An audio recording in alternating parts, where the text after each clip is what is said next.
welcome to my English garden, and today we'll be doing an example of forces. So this one will actually do more math. So basically we have this girl that's on a slide, but the slide is a little broken because it's actually has a lot of friction in it, and she starts with some velocity and ends up with no velocity at the end. She weighs 50 kilograms, and we want to find out what is the coefficient of friction on the slide. So the slide is 15 meters long, which is pretty long, but we'll go with it. So first we want to find out what's her acceleration. So the way we do this is by using kinematics at first. So we have initial and final velocities. We have a distance, and we want acceleration. So we're going to use a fourth equation, which is final velocity squared equals initial velocity squared plus 2 times acceleration times r, or displacement. So final velocity is 0. We can move this to the other side. So it would be negative the initial squared equals 2ar. We just want r, so we can divide by 2r. So a is going to equal negative initial velocity squared over 2r. Initial velocity is 2.25. We square that over 2 times 15. This is then going to equal to negative 0.16875. I'm going to be using a lot of significant figures for the middle parts of the problem. At the end is when you have to focus on significant figures and decimal points and all that. But right now, the more the better. So we're going to write this down here at the top, like I usually do, 1.6875. And now we're going to get rid of this. All right, so now we're looking for coefficient of friction, specifically kinetic friction. So that means we're going to be working with forces, because coefficient of kinetic friction means it's coming out of force of friction, which is a force problem. So as we always do, we have a free body diagram. You can just make a box for the girl. We have weight pointing straight down, so mg. We have normal force pointing in this direction, because as we know, a slide is inclined. And we have friction pointing this way, opposite of her movement, of her motion, which is in this direction. So now, oh, I forgot to mention that I guess I did not really mention it. So let's just keep going. So we have this. So now we do the sum of our x and y forces. So we have, this is at an angle. For the sum of our x forces, we have a component, which is, in this case, would be the x component of mg. Because what we're doing now is we're going to switch our axes, and we're going to tilt it a little bit. It doesn't really matter if we do this, because everything is going to tilt in that way. And this is a little easier for us because this is going to be on the axis and this is going to be on an axis. So it helps us have less vectors with 2 components. Here we just have a vector with a y component, here we just have a vector with an x component. So it's a little easier on the math. So starting with this one, it's positive mg sine theta.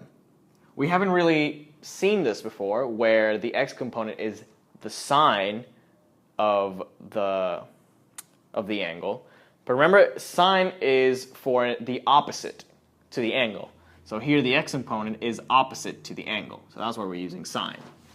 So it's mg sine theta minus force of friction, because it's pointing in the opposite, in the negative x direction. That is going to equal max. We know what a is because we found it here, so we can plug that in later. And now we do sum of the forces in the y direction. Let me do this. Here we have normal force pointing in the positive y direction minus the y component of mg, which would be cosine. So mg cosine theta. This is going to equal 0 because the girl is not going up or down if the x-axis is like this, as it is here. So she's not moving in this direction, she's just moving in this direction. So it also helps us in that way because now the force in the y direction just equals 0. We can simplify this, make it look a little prettier. N equals mg cosine theta. Now solving this out, we want mu k, which we know is somewhere in here. So we're going to replace mu kn for force of friction.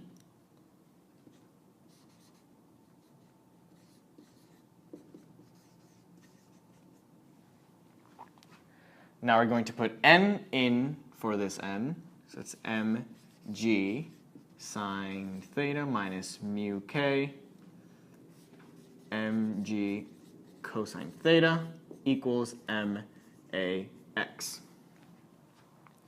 A cool thing about this problem is that all of these values, all of these sections have an m in it, the same m, so they will cancel out, which makes our problem a little bit easier. And so we want mu k, so we want to rearrange this in a way so that mu k stays alone. So we're going to move mu k to the other side so that it turns positive, and ax, we're going to move it to this side.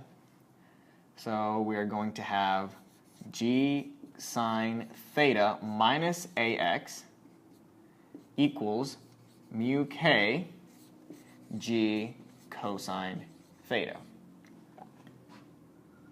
Continuing the problem over here.